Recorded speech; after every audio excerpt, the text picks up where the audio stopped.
Hello everyone, welcome to happy club. दोस्तों, यहाँ ARO assistant revenue officer के लिए हमारा इंडियन टैक्स सिस्टम पर सेकंड वीडियो है। मैं आपसे रिक्वेस्ट करूँगा कि इस वीडियो को देखने से पहले आप फर्स्ट वीडियो ज़रूर देख लें। इसके बाद दोस्तों, नेक्स्ट वीडियो में मैं कोशिश करूँगा आपसे कि one line question tax system पर मैं आपको अवेलेबल करवा सकूँ, जिसके लिए आप मेरे चैनल को सब्सक्राइब कर सकते हैं। और डिटेल के लिए आप दोस्तों मेरे Facebook page happy club study group को भी ज्वाइन कर सकते हैं, जो कि मैंने आपको डिस्क्रिप्शन पे लिंक सेंड करी हुई है। तो चलिए दोस्तों, हम अपने आज का वीडियो स्टार्ट करते हैं।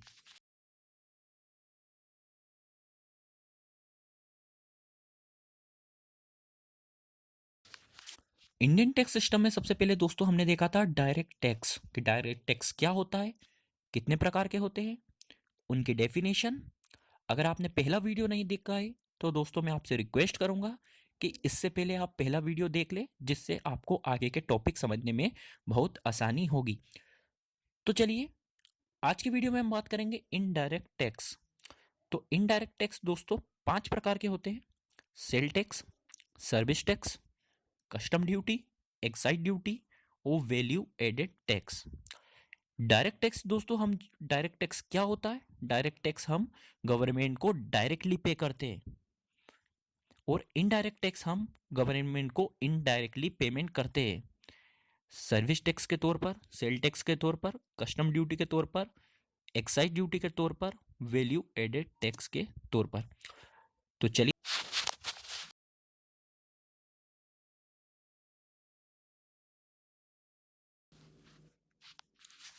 यहाँ पे हम देखेंगे दोस्तों, जो जो इंडियन टैक्स सिस्टम होता है उसमें टैक्स किस तरीके से कलेक्ट किया जाता है। तो यहाँ पे दोस्तों, जो टैक्स होता है वो हमसे 3 तरीके से कलेक्ट किया जाता है। पहला होता है यूनियन गवर्नमेंट के द्वारा, सेकंड होता है स्टेट गवर्नमेंट के द्वारा, और थर्ड होता है कॉन्करेंट, मतलब union government plus state government के द्वारा। तो जो यूनियन गवर्नमेंट लिस्ट होती है दोस्तों, उसमें हमसे टैक्स केंद्र सरकार कलेक्ट करती है, और इसका जो भी पैसा जाता है वो केंद्र सरकार के पास जाता है। जो स्टेट गवर्नमेंट लिस्ट होती है उसमें टैक्स हमसे स्टेट गवर्नमेंट कलेक्ट करती है, और इसका जो भी पैसा जाता है वो स्टेट गवर्नमेंट के पास जाता है। और कॉन्करेंट लिस्ट में union government plus state government हमसे टैक्स कलेक्ट करती है, और इसका जो भी पैसा आता है वो यूनियन गवर्नमेंट और स्टेट गवर्नमेंट में आपस में बांट लिया जाता है।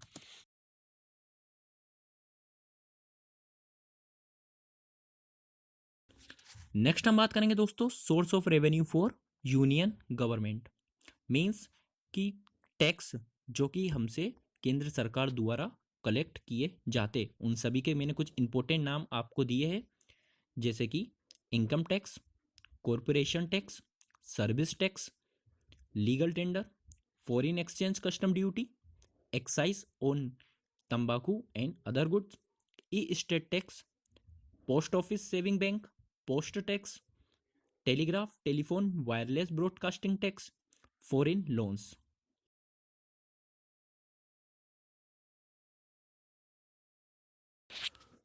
नेक्स्ट पेज में मैंने आपको दिया है source of revenue for state government. जो राज्य सरकार होती है उसके द्वारा हमसे कौन कौन से टैक्स कलेक्ट किए जाते। दोस्तों, इन नामों को आप एक बार ध्यान से देख लीजिए, क्योंकि आपके एग्जाम में इन्हीं नामों में से क्वेश्चन पूछे जाते। फॉर एग्जाम्पल मैं आपको बता देता हूँ, PSC में एक बार पूछा गया था कि इनकम टैक्स जो होता है वह कौन सी सरकार द्वारा कलेक्ट किया जाता है, केंद्र सरकार द्वारा, राज्य सरकार द्वारा या संयुक्त।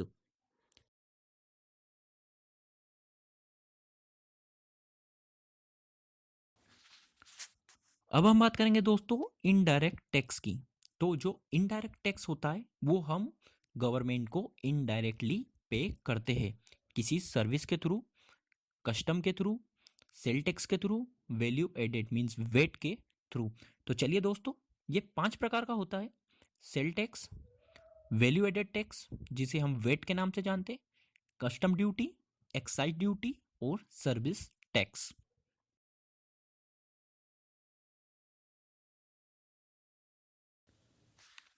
इनडायरेक्ट टैक्स में सबसे पहले हम बात करेंगे सेल टैक्स की। तो सेल टैक्स क्या होता है दोस्तों? अगर आप किसी भी वस्तु को बेचते हो, अगर आप किसी भी सामान को सेल करते हो, तो आपको उस सेलिंग पर कुछ टैक्स सरकार को देना पड़ता है, उसको हम सेल टैक्स कहते हैं। सेल टैक्स दो प्रकार का होता है, सेल विद इन स्टेट और sell out of state. Means अगर आप किसी भी वस्तु को आपके ही प्रदेश में बेच रहे हो, मतलब जिस प्रदेश में उसका मैन्युफैक्चर हो रहा है, अगर आप उसी प्रदेश में प्रोडक्ट को बेच रहे हो, तो आपको वेट, वैल्यू एडेड टैक्स के थ्रू टैक्स देना होगा। अगर आप आउट ऑफ स्टेट, मतलब आप दूसरे राज्य में सेल कर रहे हो, तो आपको CST, सेंट्रल सेल टैक्स के थ्रू टैक्स जमा करना होगा। सेल टैक्स में सबसे पहले बात करेंगे हम sell out of state. Means अगर आप किसी भी प्रोडक्ट को एक प्रदेश से दूसरे प्रदेश में बेचना चाहते हो, तो आपको CST, सेंट्रल सेल टैक्स के थ्रू टैक्स जमा करना होता है। लेकिन दोस्तों, यह यूनियन लिस्ट, मीन्स मैंने आपको 3 लिस्ट बताई थी, union list, state government list और कॉन्करेंट लिस्ट। तो यूनियन लिस्ट में इसका नाम आता है, लेकिन जो कलेक्शन होता है इसका, वह स्टेट गवर्नमेंट के थ्रू किया जाता है। और इससे जितना भी पैसा आएगा वह स्टेट गवर्नमेंट और यूनियन गवर्नमेंट में आपस में बांट लिया जाता है। अब दोस्तों क्वेश्चन यह बनता है कि इसे कौन से प्रदेश की सरकार कलेक्ट करेगी। मीन्स जिस प्रदेश से प्रोडक्ट जा रहा है या जिस प्रदेश में प्रोडक्ट आ रहा है। फॉर एग्जांपल मान लीजिए हम मध्य प्रदेश से उत्तर प्रदेश में किसी प्रोडक्ट को बेचते, तो जो CST है वह कौन सी सरकार कलेक्ट करेगी? तो ये दोस्तों जिस प्रदेश से माल जा रहा है वहाँ की सरकार आपसे कलेक्ट करेगी। Means collected by selling dealer government.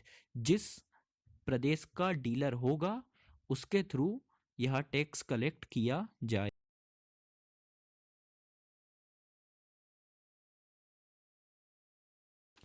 Sale tax में नेक्स्ट हम बात करेंगे दोस्तों sale within state. Means अगर आप किसी भी राज्य में किसी भी प्रोडक्ट को बेचते हो, तो उस पर लगने वाला टैक्स आप कैसे जमा करोगे? तो जो सरकार होती है वो आपसे वेट के through, means value added tax के थ्रू आपसे सेल टैक्स जमा करवाती है। तो हम देख लेते हैं। वेट का फुल फॉर्म होता है वैल्यू एडेड टैक्स, और यह, इससे जो भी पैसा आता है वह स्टेट गवर्नमेंट के पास जाता है, और ये टैक्स स्टेट गवर्नमेंट ही कलेक्ट करती है, और यह स्टेट गवर्नमेंट लिस्ट में इसका नाम आता है। तो दोस्तों आपके एग्जाम में क्वेश्चन कैसे बनने वाले हैं? वेट का फुल फॉर्म बताइए, या फिर ऐसे भी पूछ सकते हैं कि जो वेट के थ्रू जो पैसा आता है वह किनके पास जाता है, स्टेट गवर्नमेंट के पास या सेंट्रल गवर्नमेंट के पास। टाइप के क्वेश्चन दोस्तों आपके एग्जाम में आ सकते हैं। तो चलिए आगे हम VAT means value added tax को अच्छी तरीके से समझने की कोशिश करते हैं।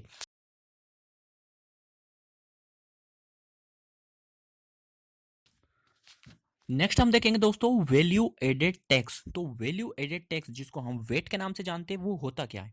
इसके लिए दोस्तों मैं ग्राफ का यूज कर रहा हूं, जिसमें मैं आपको बताने की कोशिश कर रहा हूं कि कोई सा भी प्रोडक्ट होता है वह डायरेक्टली तो कस्टमर के पास जाता नहीं है, बीच में भी बहुत से लोग होते हैं। जैसे होलसेलर हुआ, होलसेलर के पास से वो डीलर के पास जाता है, डीलर के पास से रिटेलर के पास जाता है, रिटेलर के बाद हमारे पास आता है, मींस लास्ट कंज्यूमर के पास वो प्रोडक्ट आता है। तो सेल टैक्स की थ्योरी क्या कह रही है? सेल टैक्स की थ्योरी हमसे कह रही है कि जब भी कोई प्रोडक्ट सेल होगा, मींस बिकेगा, तो हमको सरकार को कुछ टैक्स जमा करना पड़ेगा। पर अगर दोस्तों मान लीजिए मैन्युफैक्चर ने कोई सा मोबाइल 100 रुपीज का बनाया, उसने उस मोबाइल को होलसेलर को बेचा कितने में? 100 रुपीज में। इसमें उसने 10 रुपीज टैक्स दिया, मीन्स 10% उसने टैक्स जमा करा, तो मोबाइल की कीमत अब कितनी हो गई? 110 रुपीज़। अब इसने क्या करा? 110 रुपीज़ में होलसेलर को मोबाइल बेच दिया। होलसेलर के पास कितने रुपए में आया मोबाइल? 110 रुपीज़ में। तो होलसेलर ने क्या करा? उसका प्रॉफिट उसमें जोड़ेगा, वो जितना भी उसमें पैसा लगाएगा प्रॉफिट तो जोड़ेगा। उसने मान लीजिए उसने प्रॉफिट जोड़ा उसमें 40 रुपीज़, तो अब मोबाइल की कीमत कितनी हो गई? 150 रुपीज़। और इस पर उसने टैक्स जमा करा 10%, मीन्स 15 रुपीज़ इसने जमा करा। तो अब मोबाइल की कीमत कितनी हो गई? 165। उसने क्या करा? 165 रुपीज़ में डीलर को मोबाइल बेच दिया। डीलर के पास मोबाइल आया 165 रुपीज़ का। उसने क्या करा? उसने उसको 45 रुपीज़ मीन्स 35 रुपीज़ उसने मान लीजिए उसने प्रॉफिट उसका जोड़ लिया। प्रॉफिट जोड़ने के बाद उसने उस पर टैक्स जमा करा 10%, जो कि हुआ 20। तो टोटल कीमत कितनी हो गई? 220 रुपीज़। 220 रुपीज़ में उसने रिटेलर को बेच दिया। रिटेलर के पास कितने में आया? 220 रुपीज़ में। इसमें उसने क्या करा? मीन्स मान लीजिए दोस्तों उसने 50 रुपीज़ उसका प्रॉफिट जोड़ लिया, और 50 और टोटल कीमत मीन्स 260 पर उसने टैक्स जमा करा, और ऐसे ही उसने कंज्यूमर को बेच दिया। मीन्स कि जो कि 100 रुपए की चीज थी, मीन प्रोडक्ट की कीमत जो 100 रुपए की जो मैन्युफैक्चर ने दी थी, वो कंज्यूमर में आते आते वो चीज 300 रुपीज की हो गई। तो इसके लिए गवर्नमेंट ने क्या करा दोस्तों? गवर्नमेंट एक स्कीम लेके आई, वैल्यू एडेड टैक्स, वेट। इसमें क्या होता है दोस्तों? टैक्स तो सब जमा करते, लेकिन प्रोडक्ट की कीमत इतनी ज़्यादा नहीं बढ़ती है, जिससे कंज्यूमर भी खुश, मैन्युफैक्चर भी खुश। तो हम देखते हैं वैल्यू एडेड टैक्स में होता क्या है। पहले ये होता था कि सब चीज़ में टैक्स आपको देना पड़ता था जब भी आपने सेल करा। वैल्यू एडेड टैक्स में क्या होने लगा फिर दोस्तों? मान लीजिए जितनी भी वैल्यू ऐड करी जाएगी उस पर ही टैक्स जमा किया जाएगा, ना कि पूरी कीमत पर। फॉर एग्जाम्पल हम वापस देखते हैं, मैन्युफैक्चर है, उसने 100 रुपीज़ का मोबाइल फ़ोन बनाया, उसने उस पर टैक्स जमा करा 10%, और उसने होलसेलर को वो मोबाइल बेच दिया। अब मोबाइल की कीमत कितनी हो गई? 110 रुपीज़। होलसेलर ने उस पर 40 रुपीज़ प्रॉफिट डाला। तो अब क्या करेगा? वेट के थ्रू वह पूरे 150 रुपीज़ पर टैक्स जमा नहीं करेगा, उसने जितनी भी कीमत वैल्यू ऐड करी है उस पर ही टैक्स जमा करेगा। मीन्स 40 रुपीज़ पर ही वह टैक्स जमा करेगा, और फिर वह डीलर को बेच देगा। डीलर के पास जितने भी रुपए में मोबाइल आएगा उसमें वह उसका प्रॉफिट जोड़ेगा, और जितना भी वह प्रॉफिट जोड़ेगा, मीन्स जितनी भी वो वैल्यू ऐड करेगा, उसे उस पर ही टैक्स जमा करना पड़ेगा, ना कि पूरी वैल्यू पर। आया दोस्तों समझ में? इसलिए इसको वैल्यू एडेड टैक्स कहा जाता है। मीन्स जितनी भी वैल्यू ऐड होगी प्रोडक्ट के प्राइस में उस पर ही आपको टैक्स जमा करना पड़ेगा, ना कि पूरी वैल्यू पर टैक्स जमा करना पड़ेगा। इससे कंज्यूमर भी खुश, मैन्युफैक्चर भी खुश, सरकार के पास टैक्स आ रहा है तो सरकार तो खुश ही खुश।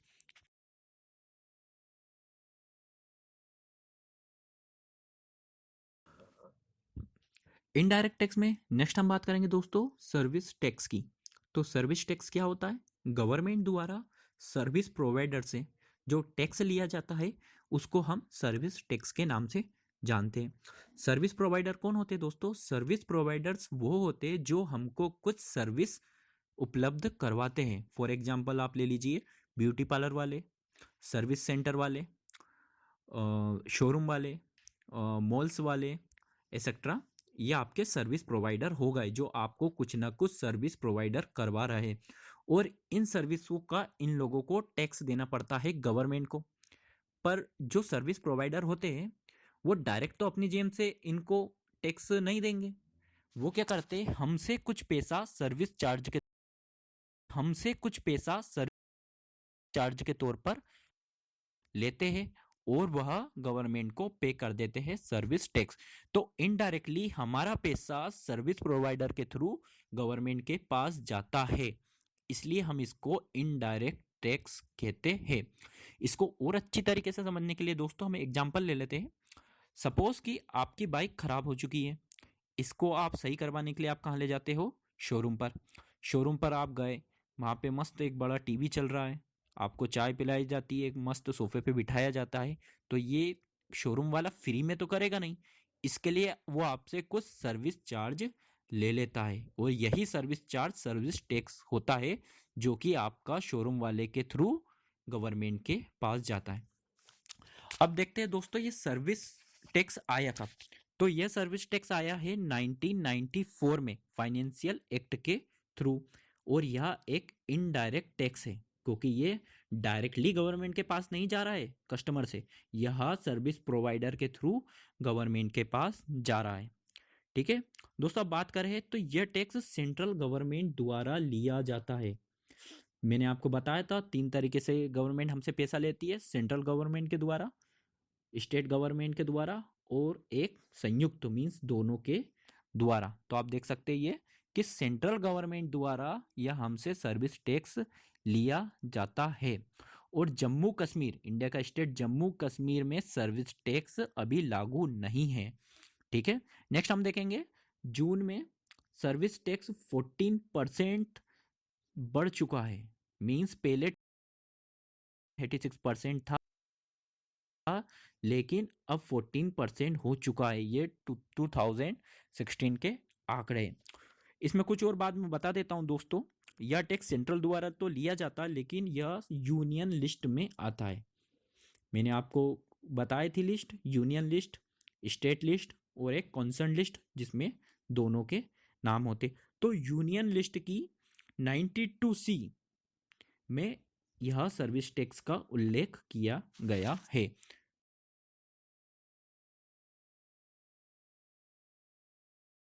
हम बात करेंगे दोस्तों कस्टम ड्यूटी की। तो कस्टम ड्यूटी क्या होता है? कस्टम ड्यूटी वह टैक्स होता है जब एक कंट्री से दूसरी कंट्री पर किसी प्रोडक्ट को बेचने पर टैक्स लगता है। फॉर एग्जाम्पल, अगर कोई सा प्रोडक्ट दूसरे देश से इंडिया में बिकने को आता है, तो इंडियन सरकार उस प्रोडक्ट पर कुछ टैक्स लेगी, जिसको हम कस्टम ड्यूटी के नाम से जानते हैं। तो दोस्तों यह एक सेंट्रल गवर्नमेंट द्वारा कलेक्ट किया जाता है, और यूनियन लिस्ट में इसका नाम है। तो ये दोनों इंपॉर्टेंट है कि जो कस्टम ड्यूटी है वह सेंट्रल गवर्नमेंट द्वारा कलेक्ट किया जाता है, और इससे जो भी पैसा आता है वह सेंट्रल गवर्नमेंट के पास जाता है, और इसका नाम यूनियन लिस्ट में है। जो कस्टम ड्यूटी एक्ट आया था इंडिया में, वो आया था 1962 में। ठीक है दोस्तों, और एक बात और देख लीजिए आप यहाँ पर कि जो कस्टम ड्यूटी टैक्स जो लगता है वो प्रोडक्ट के डायमेंशन और वेट पर लगता है। मींस अगर प्रोडक्ट बड़ा होगा तो ज़्यादा कस्टम ड्यूटी लगेगी, अगर प्रोडक्ट छोटा होगा और वजन में कम होगा तो कम कस्टम ड्यूटी लगेगी। नेक्स्ट हम बात करेंगे दोस्तों एक्साइज ड्यूटी। तो एक्साइज ड्यूटी क्या होता है दोस्तों? यह एक प्रकार का मैन्युफैक्चर टैक्स है। मींस जब भी किसी प्रोडक्ट को इंडिया में मैन्युफैक्चर और प्रोड्यूस किया जाता है तो उस पर एक टैक्स लगता है, जिसको हम एक्साइज ड्यूटी कहते हैं। अगर कोई भी प्रोडक्ट इंडिया में बनता है तो गवर्नमेंट उससे एक टैक्स लेती है, उसको हम एक्साइज ड्यूटी के नाम से जानते हैं। अगर बात करें जाए एक्साइज ड्यूटी एक्ट के बारे में, तो ये 1944 में लागू हुआ था, और एक्साइज ड्यूटी कलेक्ट किया जाता है स्टेट गवर्नमेंट और सेंट्रल गवर्नमेंट दोनों के द्वारा, और इसके थ्रू जो भी पैसा आता है वह दोनों में बांट लिया जाता है। एक्साइज ड्यूटी के अभी जो रेट चल रहा है दोस्तों वो है 12%, और 1957 में इसको 400% बढ़ा दिया गया था। उस वक्त वित्त मंत्री थे कृष्णामाचारी। ठीक है दोस्तों, तो ये तो बात हुई टैक्स की। तो दोस्तों यहाँ पे तो हमने बात करी टैक्स सिस्टम के बारे में। नेक्स्ट वीडियो में आप मैं कोशिश करूंगा आपको, यहाँ पे तो हमने बात करी टैक्स सिस्टम के बारे में, नेक्स्ट वीडियो में आप मैं कोशिश करूंगा आपको इकोनॉमिक्स के नोट्स देने की। फिर भी दोस्तों मैं आपसे एक रिक्वेस्ट करूंगा कि आप इंडियन टैक्स सिस्टम को एक बार अच्छी तरीके से कोई सी बुक में से पढ़ ले। मैंने आपको सिलेबस तो क्लियर करवा ही दिया है, लेकिन आप आपकी एग्ज़ाम की प्रिपरेशन के लिए अच्छी तरीके से कोई सी बुक में से ज़रूर पढ़ लें। थैंक यू दोस्तों।